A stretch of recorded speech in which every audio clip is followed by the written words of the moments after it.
Hello everyone, welcome to my YouTube channel Technical Asif, and in this video we are going to understand the concept of class 7 science chapter 12 light. Yes, chapter 12 light का कुछ concepts को हम लोग देखेंगे इस video में.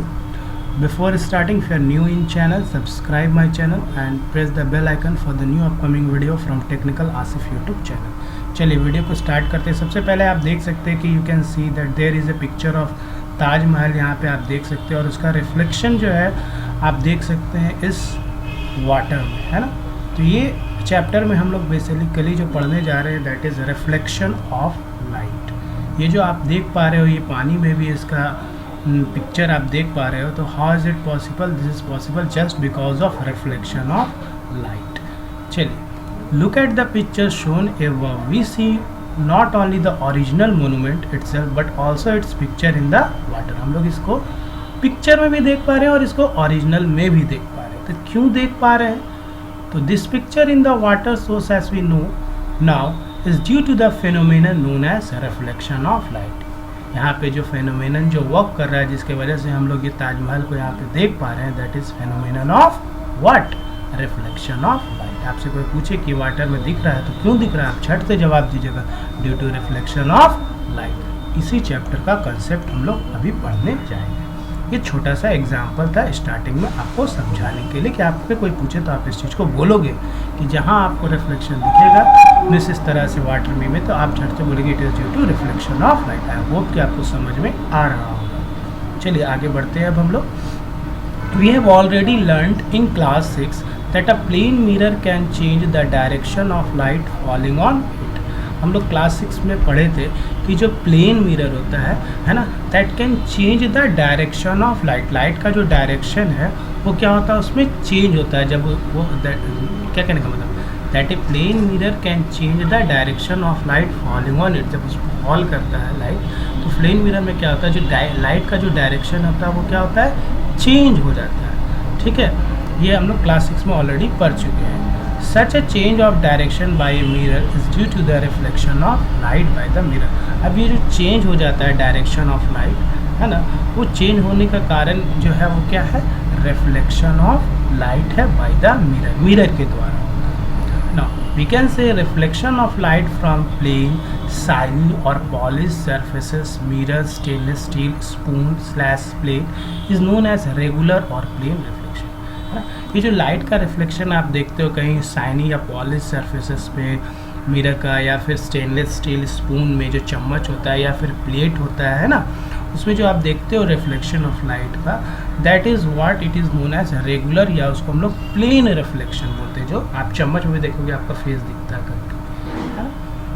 तो ये इस तरह का जो रिफ्लेक्शन होता है उसको हम लोग प्लेन रिफ्लेक्शन बोलते हैं या रेगुलर रिफ्लेक्शन बोलते हैं. ये क्लास 6 में भी हम लोग थोड़ा बहुत पढ़े थे. This is because light is reflected from these sources in A well defined manner. अब ये ऐसा क्यों दिखता है? क्योंकि यहाँ पे जो रिफ्लेक्शन होता है सरफेसेस पे वो ऑर्डरली मैनर में होता है, इज ए वेल डिफाइंड और ऑर्डरली मैनर में होता है. ठीक है, and this often result in A grey. इसी की वजह से वो क्या होता है? चमकता है. तो यहाँ पे वही चीज़ लिखा है this is because light is reflected. Light इसलिए रिफ्लेक्ट करता है सरफेस से because it is well defined orderly manner and this often result in a clear. Clear का मतलब होता है चमकना, है ना. Now a reflection of light from non shiny, non polished और irregular surfaces often takes place in an irregular diffused manner. लेकिन यही रिफ्लेक्शन ऑफ लाइट अगर आप जिसमें जो पॉलिश्ड मिरर नहीं होगा या जिसका सरफेस इरेगुलर होगा, रेगुलर मतलब प्लेन होगा, है ना, और इरेगुलर मतलब डिसबैलेंस रहेगा, ऊपर नीचे टूटा फूटा तरह का सरफेसेस होगा, तो वहाँ पे जो रिफ्लेक्शन तो होगा लेकिन कैसा रिफ्लेक्शन उसको हम लोग बोलते हैं डिफ्यूज्ड. मतलब डिफ्यूज मतलब फ्यूज, एक होता है रेगुलर और दूसरा होता है डिफ्यूज. डिफ्यूज्ड मैनर मतलब जहाँ पे इमेज फॉर्म नहीं होगा, आपको कुछ दिखेगा नहीं. ठीक है, this is known as diffuse reflection. देखिए यहाँ पे जैसे दिया हुआ है, ये आपका देखिए नीचे में ये लाइट आ रहा है और ये नीचे इरेगुलर सरफेस है और इसमें जो रिफ्लेक्शन होना चाहिए वो रिफ्लेक्शन ना होकर के ये डिफ्यूज़ हो जा रहा है. देख रहे अच्छा से रिफ्लेक्शन हो ही नहीं पा रहा, डिफ्यूज हो रहा है, तो इसकी वजह से इमेज भी फॉर्म नहीं होता है. This is the good example. आप इसको बना सकते हैं अगर डिफ्यूज रिफ्लेक्शन अगर आपको पूछा जाएगा तो यहाँ पर रिफ्लेक्शन क्या जो आपका लाइट है वो क्या हो जा रहा है, जो इसमें पड़ रहा है देखते डिफ्यूज हो जा रहा है, इसलिए इसका रिफ्लेक्शन को हम लोग डिफ्यूज रिफ्लेक्शन भी बोलते हैं. लेकिन ये तभी होगा जब आपका ये जो नीचे का जो सरफेस है ये इरेगुलर, देखिए रेगुलर नहीं, ऊपर नीचे ऊपर नीचे ऊपर नीचे, इरेगुलर सतह पे अगर पड़ेगा इस तरह से लाइट को, आपका जो रिफ्लेक्शन की वजह से मतलब आपका जो इमेज फॉर्म होना चाहिए वो नहीं फॉर्म होगा due to diffuse reflection. Laws of reflection आगे टॉपिक है हमारा, लॉज ऑफ रिफ्लेक्शन। अब कुछ लॉज है जो हम लोग को रिफ्लेक्शन का पढ़ना है। It has been observed that the reflection of light from a surface always takes place in a well-defined manner। ठीक है, हम लोग देख चुके हैं जो लाइट का रिफ्लेक्शन होता है सरफेस में हमेशा क्या होता है, वेल डिफाइंड मैनर पे होता है, तभी रिफ्लेक्शन अच्छा से होगा जब वेल होगा। In accordance with two simple rules और लॉ, इसके लिए दो सिंपल रूल्स और लॉ है, किसके लिए, रिफ्लेक्शन के लिए। फिर से समझ लें, it has been observe that the reflection of light from a surface always takes place in a well defined manner.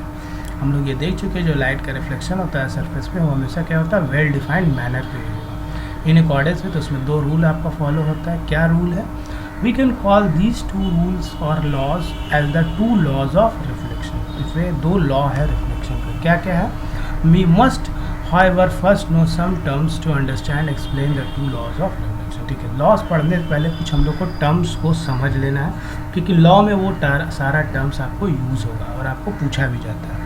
तो यहाँ पे एक फिगर देखिए, यहाँ पे एक मिरर आपको दिख रहा है, इस मिरर के बैक में देखिए पॉलिश्ड किया हुआ है।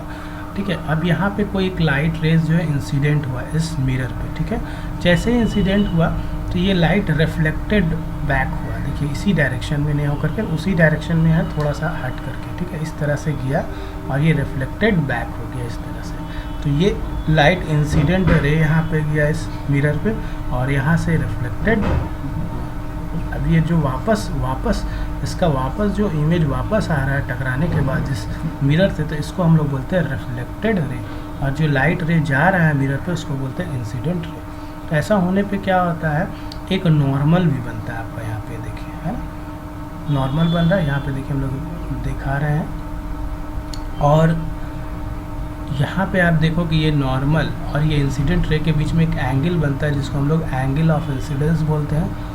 और ये जो आपका रिफ्लेक्टेड रे है और ये नॉर्मल, इसके बीच भी एक एंगल बनता है जिसको हम लोग क्या बोलते हैं, एंगल ऑफ रिफ्लेक्शन। यहाँ पे आप एक देखते हो एक और इंसिडेंट रे यहाँ पे मैंने दिखाया फिगर में, और ये रिफ्लेक्ट किया है, यहाँ रिफ्लेक्टेड है, यहाँ पे भी एंगल आई बना और यहाँ पे एंगल आर बना है, क्योंकि डिफरेंट वे से we can see the images.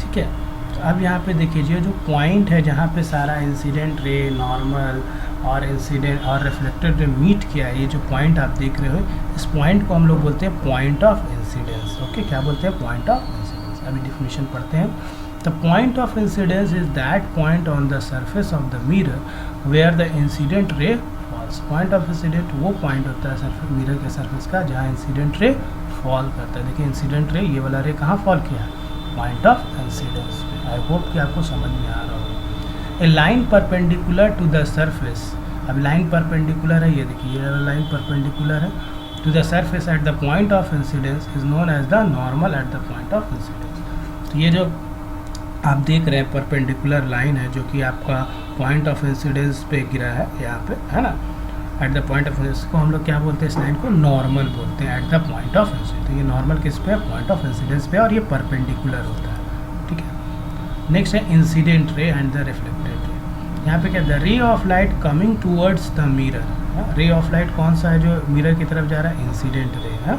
The ray of light coming towards the mirror is called the incident रे। आपसे पूछेगा what is incident ray, the ray of light coming towards the mirror, वो light जो mirror की तरफ जा रहा है उसको हम लोग इंसिडेंट रे बोलते हैं।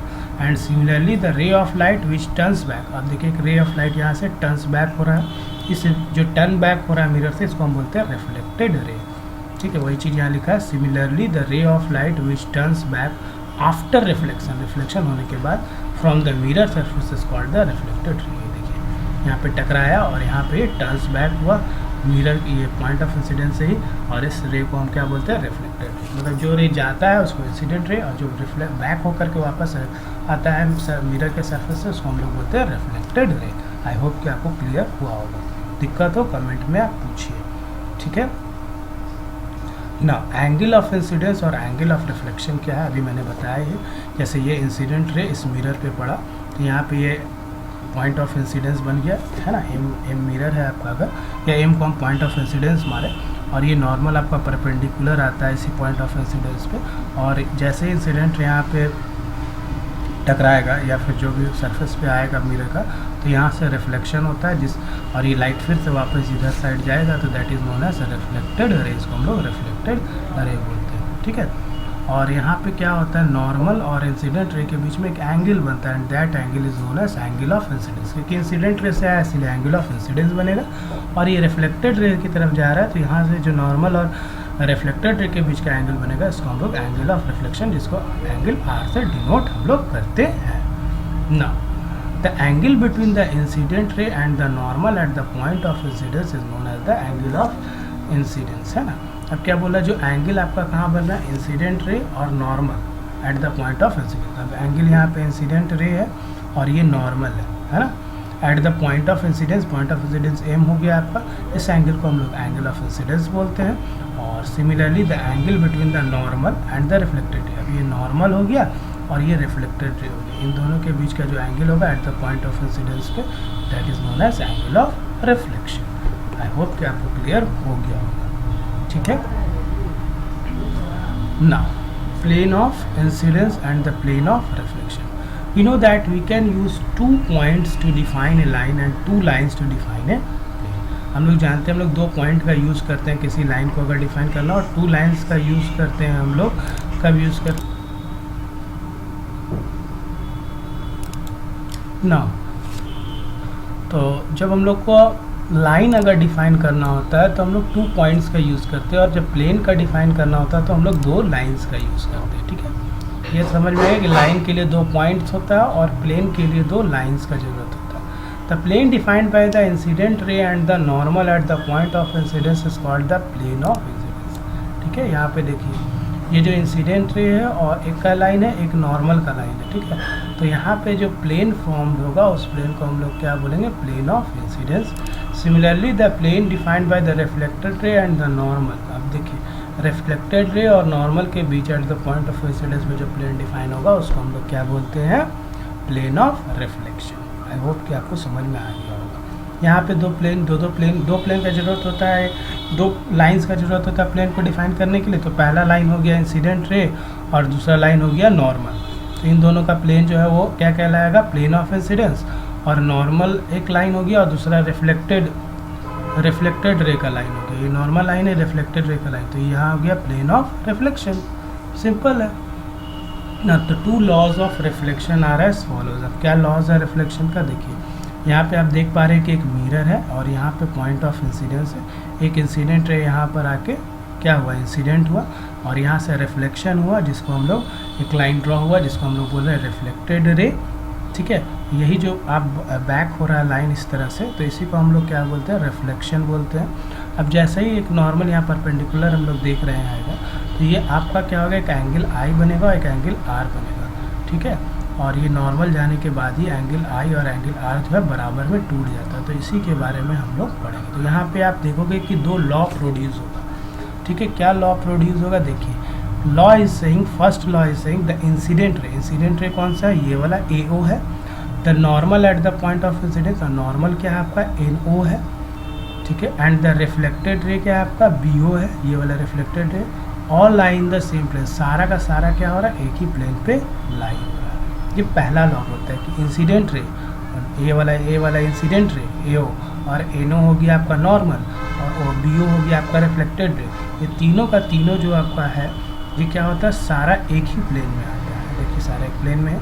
और सेकेंड लॉ होता है जब ये नॉर्मल आता है तो हम लोग क्या कह सकते हैं, ये जो एंगल ऑफ इंसिडेंस बन रहा है और जो एंगल ऑफ रिफ्लेक्शन बन रहा है, इंसिडेंट रे और नॉर्मल के बीच में एंगल ऑफ इंसिडेंस बनता है, और रिफ्लेक्टेड रे और नॉर्मल के बीच में एंगल ऑफ रिफ्लेक्शन जो बनता है, ये दोनों क्या होता है, बराबर होता है, इक्वल टू हो जाता है। अकॉर्डिंग टू दिस लॉ ये लिखा है, the angle of incidence and the angle of reflection are equal to each other, that is angle I is equal to angle R. ये 2 लॉ है। तो अभी मैंने शॉर्ट में इतना ही बताया है, आगे हम लोग images found by plane mirror, concave mirror, convex mirror, spherical mirror, इसका वीडियो भी मैं बनाऊंगा। इसका अगर आपको नोट्स चाहिए तो आपको इसका लिंक मिल जाएगा डिस्क्रिप्शन बॉक्स में, वहाँ से आप डाउनलोड कर सकते हैं इस नोट्स को। और कहीं पे अगर आपको डाउट हो तो आप पूछ सकते हैं क्वेश्चन कमेंट के फॉर्म में, आई विल आंसर वीडियो अच्छा लगे तो लाइक से सब्सक्राइब करें, बेल आइकन प्रेस करें for the new upcoming video from technical Asif YouTube channel. Thank you for watching.